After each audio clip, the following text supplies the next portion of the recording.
Hi class, and welcome to week 12 here at HIS 151 through LaSalle University. And this week we are going to be studying the world of Asia, specifically Ming China.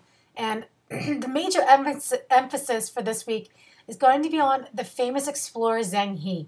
And I've left you a pretty lengthy hour and 20 minutes so odd video that you're going to be watching from the National Geographic Channel, where this photographer goes out and explores or re-explores the land that Zheng He explored. He's going to recreate a number of his voyages. And I've left you that video to go with your voice thread, to go with your journal article, and your short paper this week. So it's kind of doing triple duty.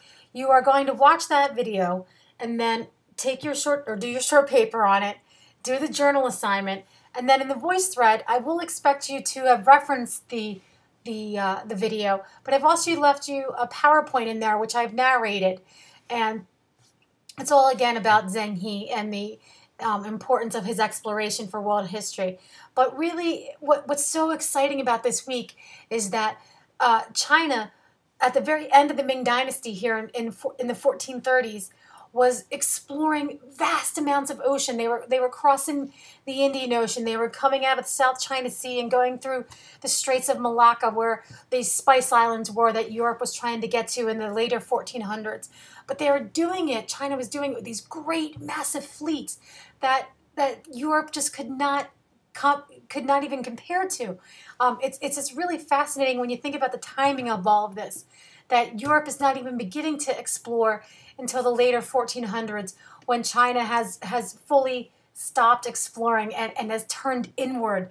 They have kind of resigned themselves that they are not going to go out and explore anymore, that they are going to take this inward turn and focus on themselves and focus on rebuilding China.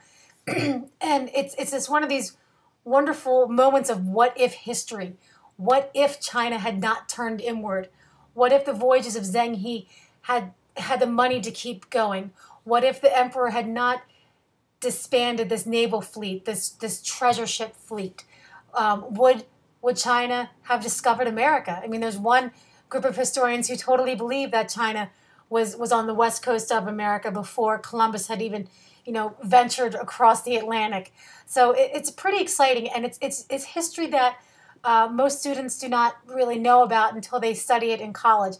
That Columbus and the Western discoverers get so much more play in textbooks than people like Zheng He and other Asian explorers. So really, kind of bring that childlike sense of wonder here. This, I can be this sense of exploring and going out and trying to conquer the world. That's going to be what Zheng He is going to be kind of doing for China, is giving them this sense of hope, this sense of just bringing back these magical animals and vegetables and fruits and all kinds of examples of what is out there in the rest of the world. He, not to spoil things, but he brings China back an African giraffe, and they think it's a unicorn. This is just such fascinating history here that I really hope it comes alive for you. It's one of my favorite subjects to discuss, and I've left you an article also to read for the I think it's for the journal. I've put that in there. It's an article that was in the New York Times a number of years ago about, it's called 1492, the prequel. So what happened before 1492 and the idea of exploration, because Zheng He is again going out and exploring years before the Europeans do. I really hope you enjoy this week. You have again your quiz, you have the journal, you have the short paper, and the voice thread, and they all revolve around this one explorer. So please utilize the web links. We have a WIMBA session this week. I put a little video, a short one, maybe 5 minutes max, in there about Zheng He, kind of like a trailer to a movie that you'll kind of get excited about. And I look forward to seeing you on Tuesday. Again, that's when this week opens. You'll first see this micro lecture on April 10th. So I will see you in I will see you in WIMBA tonight, and I look forward to discussing more about Zheng He with you.